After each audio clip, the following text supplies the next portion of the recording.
Number two is to acknowledge your prior misbehavior. Okay. Now, by prior misbehavior, I don't principally mean illegal things you've done that nobody knows you've done, and when they find out, you will go to prison.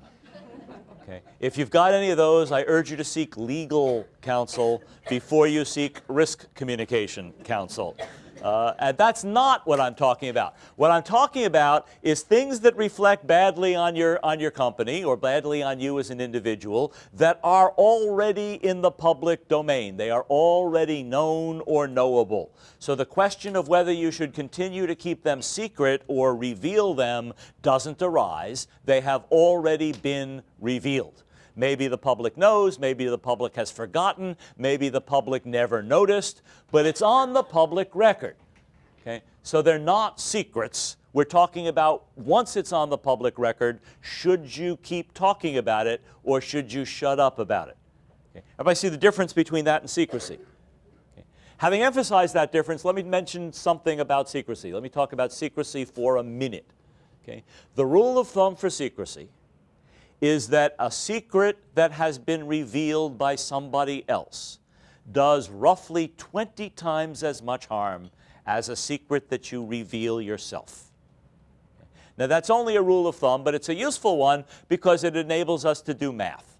Okay? Given that rough estimate, it follows that if you can achieve and sustain a 95% success rate in keeping secrets, then secrecy pays.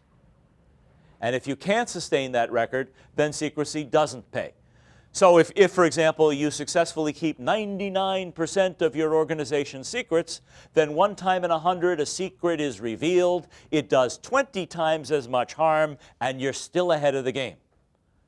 If, on the other hand, you sustain 90% success rate at keeping secrets, 1 time in 10 it's revealed, it does 20 times as much harm, and you'd be better off announcing all your secrets. Everybody follow that? Now, I don't know what your company's secrecy success rate is. I mean, how would I know? I don't get called about the secrets that are still secret. I get called about the secrets that have been revealed. And I have sometimes said to clients, I don't think you can sustain a 95% success rate, and the client will get a gleam in their eye, and I can tell that they're thinking, God, if Sandman only knew what we have in our file cabinets. I mean, we're at 99% and getting better all the time. I mean, I don't actually think so. I mean, my judgment is, at least in the developed world, I don't think it's possible to sustain better than 95%. Maybe in the developing world, if you're willing to disappear your critics, it might get possible, but I don't think your company wants to do that. So my sense is for companies that are following principles of democracy and that are behaving lawfully, it's very difficult, probably impossible, to sustain a 95% secrecy success rate. But I'm not the expert on that. You know better than I do what your secrecy success rate is. I think it's a bad risk to keep secrets, but it's not insane. Okay. Here's what's insane. What's insane is to reveal the secret and then act as if it were still secret. What's insane is to have it readily available on Google and not on your corporate website. What's insane is to put it in Appendix 7 of a technical report and not mention it at the news conference or put it in the executive summary.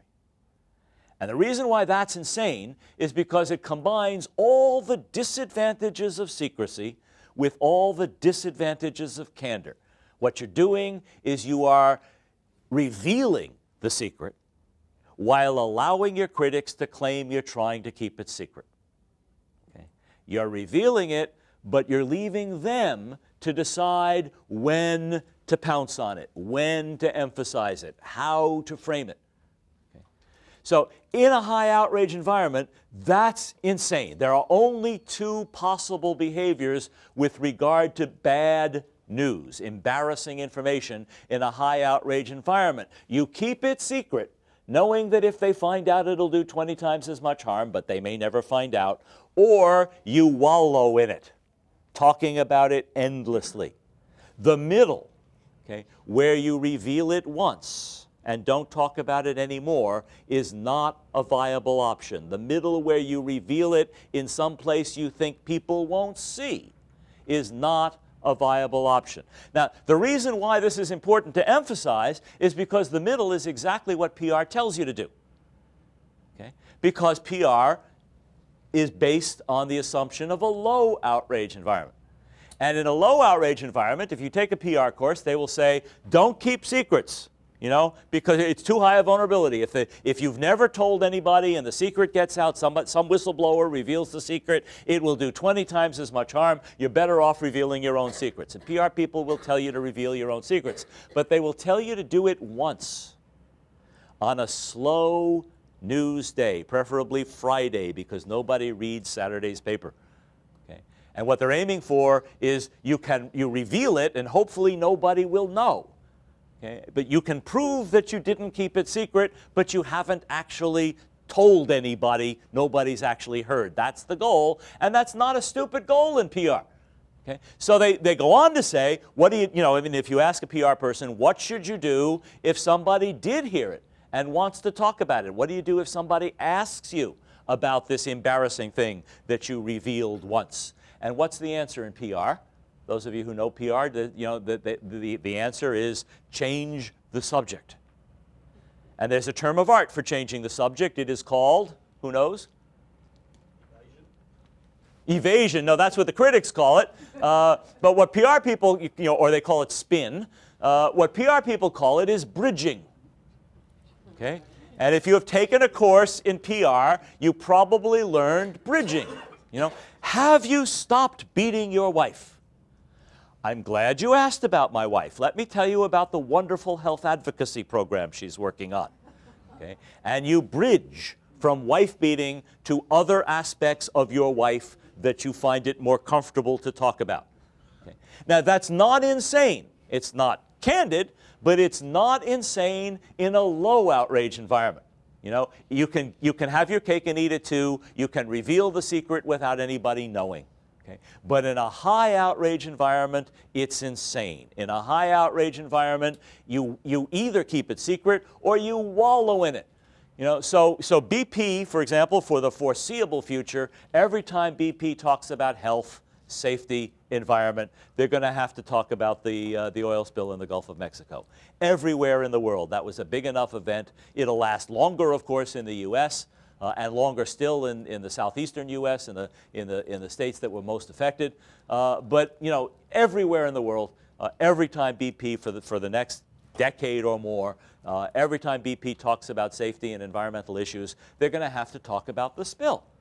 Okay? Now, whatever your equivalent of the spill is, and you know, for many of you, including the one of you who came from Bougainville, but for many of you who don't come from Bougainville, that's your equivalent of the Gulf of Mexico spill. That's the memorable Rio Tinto horrible moment. But you've got others. You know, and at each of your facility you have some. Some of them are environmental, some of them are social. A lot of them have to do with stealing land and dishonoring agreements. You know, so you have your equivalents of the spill. They are things that people know about. And it is insane in a high outrage environment not to talk about them. You talk about them endlessly. And there is, of course, a seesaw operating here. If you try not to talk about it, your critics will talk about it all the more. If you talk about it a lot, everyone gets sick of it quicker. Okay? And you are waiting for them to get sick of it. It doesn't count for you to be sick of it. You're sick of it already. You know, you're sick of it the moment it happens. You're waiting for people to say, I'm tired of all these mea culpas. Can we put that behind us? Okay. Let's put that behind us is always their line, not your line. Okay. Now, let me prove that quickly to you, and then I want to talk about a different aspect of number two. But first, let me prove that with a personal example, not personal to me, thank God. You are married and you had an affair and you feel horrible about your affair. You love your spouse, you want to stay married, you regret your affair, and you end your affair and recommit to your marriage, you now have two risk communication options. Okay? You can confess your affair, okay? Or you can keep your affair secret. If you keep it secret and your spouse finds out, it will do 20 times as much harm.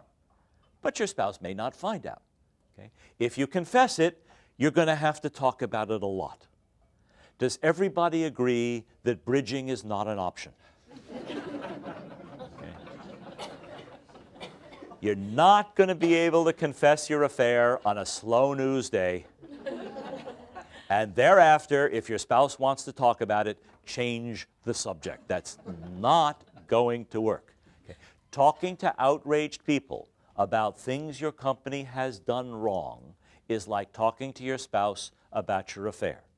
You may or may not be able to keep them secret. They may already not be secret. You may think it's too dangerous to keep them secret. You may or may not be able to keep them secret.